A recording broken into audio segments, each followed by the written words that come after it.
So it's my pleasure to join you at the close of this important meeting on strengthening climate adaptation for smallholder farmers and vulnerable communities in Uganda. I wish to commend the Inter-Religious Council of Uganda and the Organization of the African Instituted Churches for convening this timely dialogue and for their continued commitment to supporting communities that are on the front line of climate change impacts. Today's discussions have reaffirmed a reality we can no longer ignore. Climate change is already affecting our farmers through prolonged drought, erratic rainfall, floods, landslides, pest outbreaks, and declining agricultural productivity. These impacts threaten food security, household income, and the broader development gains our country has worked hard to achieve.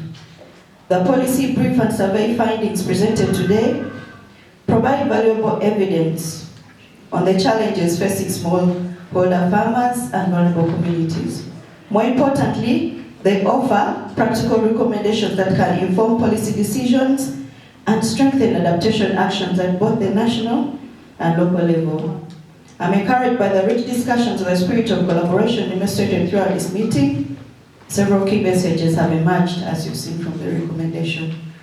First, climate adaptation must be mainstreamed across all aspects of agricultural planning, investments, and implementation. Building resilience is no longer optional, it's essential for sustaining agricultural production, protecting livelihoods, and ensuring food and nutrition security. Second, strengthening resilience requires coordinated action across sectors and institutions: agriculture, water, environment, finance, local government, civil society, faith-based organizations, development partners, and communities all have a role to play in delivering effective and lasting solutions. Third, improving access to climate information services, climate smart technologies, extension support, and climate finance remains critical if our farmers are to successfully adapt to climate change, to the changing climatic conditions.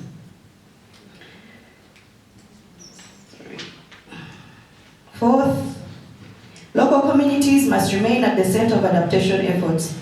Their experiences, indigenous knowledge, and priorities should continue to inform policy development and implementation.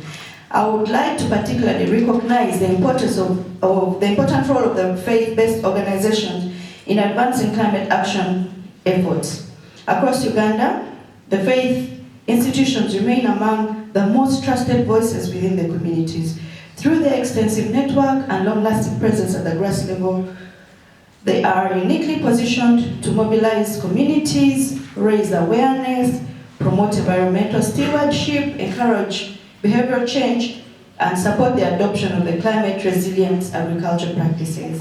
At this time when building resilience requires collective action, we trust that the faith-based organizations have cultivated over generations is a powerful asset. It enables them to reach vulnerable populations, inspire actions, and bridge the gap between policy and practice. Government, therefore, values the faith-based organizations as a strategic partner in ensuring that climate adaptation measures reach communities effectively and leave no one behind. As government, we remain committed to advancing the climate resilience agriculture through implementing of the Uganda's National Development Plan 4, the National Adaptation Plan, and then the nationally determined contributions and other sectoral policies and strategies that aim strengthening resilience in our agricultural systems. So as we reflect on today's discussions, it's important that we build on what is already working. The livelihood improvement and family empowerment through the Life ARA project provides a strong example of how targeted interventions can improve resilience, livelihoods among vulnerable communities. Through investments in climate smart agriculture, sustainable land management, access to climate information, water resource management, and community capacity development, the project has demonstrated that adaptation can deliver tangible benefits when communities are empowered and supported. So the lessons emerging from Life are clear. adaptation interventions are most effective when they are community-driven, inclusive, and supported by the strong partnership amongst government, local governments, faith-based organizations, civil society, our development partners, and the private sector. We must therefore focus on scaling up these successful approaches to reach more farmers and vulnerable communities across the country. We also recognize that no single institution can address the climate change alone. Strong partnerships are essential. By combining the policy leadership of government, the resource and innovation of development partners, and the expertise of research institutions, and the trusted community presence of faith organizations, we can accelerate adaptation action and achieve great impact. As we conclude this meeting, let us ensure that today's recommendations do not remain in reports and presentations.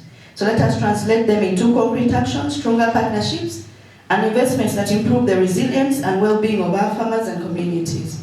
So the true measure of our success will be seen in the resilience of our farmers, and the security of our food systems, and the ability of our communities to withstand and recover the climate shocks.